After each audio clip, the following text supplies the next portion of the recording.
I helped someone get revenge on their gold-digging ass and so. This happened some years ago but was just reminded of it, so here you go Reddit. I worked as a front desk agent in a large luxury hotel chain for some years. One particular hotel I worked at was located really close to the downtown area, and so we got a large number of young, very wealthy, business people who loved to party. I usually worked the second and third shifts, which meant I got to see loads of drunken hookups, breakups, cheating, chokers, and more. This particular one though, this is one I will never forget. I was working at the desk when a group of young, well-dressed men come walking in. They've all clearly been drinking, but aren't so drunk that they can't walk right and hold a conversation. One of them comes up to me and tells me that while he and his friends were at the bar, a woman was hitting on him, and even though he told her no multiple times she wouldn't stop. So he and his friends left, and it wasn't until they got in the Uber that he realized he didn't have his room key anymore. He thinks she took it and he's concerned that she may come up to his room. He asked that I deactivate his keys and if she does come up to the hotel to not let her in. When he was telling me all of this, it didn't sit right with me. He and his friends were all grinning about it and snickering amongst one another.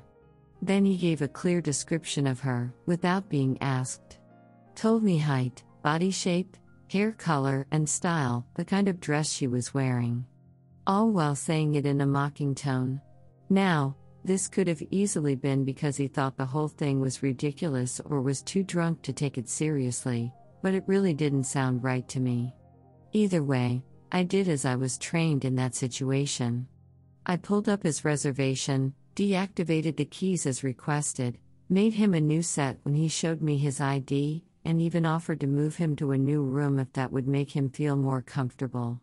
He and his buddies all laughed a little at that and he declined, took the keys and they went to their room. About an hour or so later, the woman he described showed up. Now, by this point, my relief for the night had also shown up and was sitting at the front desk while I was in the back office counting down my cash drawer. I hadn't had a chance to tell him about the woman. Just as I'm walking out of the back office with my bag and about to leave, I see my coworker buzz the doors open and the woman comes rushing in, cuts through the lobby and down the hall to the elevators.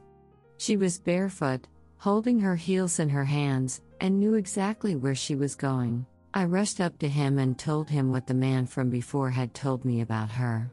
My coworker looked at me confused. He then pointed to the screen that had the reservation pulled up and told me that when the woman arrived, she went to use the room keys and they didn't work. So he asked for her room number and last name. She gave both and her name is on the reservation. I looked at the reservation and down in the notes, there was a woman's name listed. The man from before was listed as the primary, but her name was listed as secondary with his consent to be in the room. I was confused. I thought maybe she wasn't the same woman he was talking about. But, to be on the safe side, I called the man in his room and told him the situation and that we allowed a woman, fitting that description he gave, to enter the building because she confirmed her name was on the room. He laughed, said he forgot her name was on the room and asked that I remove it. I was now super confused. I asked to make sure. Me, sir, just to be clear, the woman you met at the bar tonight was with you at check-in hours ago and was allowed keys then, but now she is not? Him, laughs to all his friends in the room. Aw, guys, I confused the poor girl. It's back on the phone with me. Yes, sweetheart, she's banned from the room. Don't worry about the other details, just take her name off. Me, I see. Ben, if she isn't going to be on the room anymore, would you like us to call the police and have her removed from the property? Him, ha ha ha, whoa. That's too far there. Don't worry, she'll get the hint soon enough. We ended the call there, and I got really suspicious of this. I told my coworker to not do anything and that I was going to stick around for a bit to see if anything happened. A short time later, the woman came off the elevator, pouring tears, sobbing while on the phone with someone. She sat down in our lobby and my coworker and I tried to look busy while eavesdropping hard on her phone call. She was sobbing on the phone to her mom and sister. From what she told them, She was invited out to spend the week with her boyfriend, meeting all of his old college buddies. This being their first night, they all met up for dinner and drinks. After a bit, she went to the restroom, and when she came back, she caught her boyfriend hitting on another woman. His friends all bet that he wouldn't do it. When she confronted him, pissed off, he called her a bunch of names and humiliated her in front of his friends and the entire bar. All of his friends joined in on mocking her, and he threw in her face that she was nothing without him and dumped her right there. He and his friends then took an Uber back and left her stranded at the bar with no money and no way back. She then had to use her phone's GPS and walk back to the hotel from the bar. Barefoot, she had heels, and walking 2 miles in those was not going to cut it. She was asking her mom and sister for help, as he wouldn't let her in the room to get her luggage or her wallet. My heart broke. I felt horrible. I helped this guy treat this poor woman like crap, and now he and all his friends were up there laughing at her while she's sitting in our lobby sobbing and with nothing. I went over to our snacks area in the lobby, grabbed her a bottled water, and brought it to her. I told her that I couldn't help but overhear the conversation and was very sorry for her situation, and asked if she would like us to help. I informed her that if he was keeping her from getting to her things, we could call the police and have them force him to hand over her things so she could leave if she'd like. Or if she wanted to let her mom or sister pay for a room, we'd be happy to give her a very low rate in a room far from him. She thanked me, took the water, and tried to calm down and talk to me about what all was happening and what her options were. Eventually, we decided on her staying in the hotel for the night and figuring out the rest in the morning. As we make it to the desk, she asks me to try and run her credit card to see if it has enough on it for another room. I ask her what she means by another room, and she tells me that she's actually paying for the room he's in. That his name is on the room because he booked it, but it's her card paying for everything. This intrigued me. I asked why she was paying for the room if it was in his name. She told me that she's the one with the job, not him. That he hasn't been able to find a job in his field since graduating from college and is essentially living off of his parents' money. But just after they started dating, his parents cut him off, so he's been living off of her money. That's why she was so upset and confused by how he had been acting all night. He was sweet and doing everything for her back home, but since he met up with his friends, he did a 180 and hasn't been the same guy the entire time. I wanted to tell her that it was obvious he was using her for the money and that he would probably blame his friends for all of this and try to get back with her later on. But I doubted she would have listened to me or cared for a complete stranger to be TT in on her personal life like that. So instead, I offered up a sweet piece of revenge. I informed her that, considering she's the one paying for the room, if she can confirm that it is her card on file with some sort of photo ID and verify the last 4 digits of the card number, that's honestly all this hotel company required, then she could, if she wanted to, kick him out of the room and keep it all to herself. But, considering how poorly her night has been, if she were indeed able to prove she is the one paying for the room, then I'd be more than happy to provide for her the biggest luxury upgrade we offered at our property. Largest suite we had, full hotel amenity access. I'd even have my co-worker fish out a bottle of champagne and some fresh strawberries for her to have sent to her room. All free of charge. She was taken aback by the offer and was very sincerely tempted. She looked like she was about to say no. Then I told her that since she would be upgrading her room, that would require moving her things from that room and into her new one. Which mean the room that she is currently listed in would need to be vacated immediately. If anyone were to remain in the room after we have demanded it be vacated, we are required to have them escorted off the property or they pay for the room. Their choice. She then thought about it, pulled up her card's banking app and showed me the screen. It had a photo of her, her full name, the card's full number, and the hold from our hotel for the room. She asked if that worked. It was good enough for me. I quickly upgraded her, moved everything over in the system, and before I could say a word to my co-worker, he was already grabbing a set of master keys, a bell card, and was asking her what her luggage looked like since he would be the one retrieving it for her to deliver to her room. He didn't want her to have to deal with her ex again. She smiled and told him which ones were hers and that she hadn't unpacked yet. My coworker runs down to the elevators and up to fetch her things, while I make her a new set of keys and send her off to her new room. Once she's on the elevator, my phone at the desk starts ringing. It's the ex-boyfriend, and he's very angry about why my coworker has entered the room and is taking her things.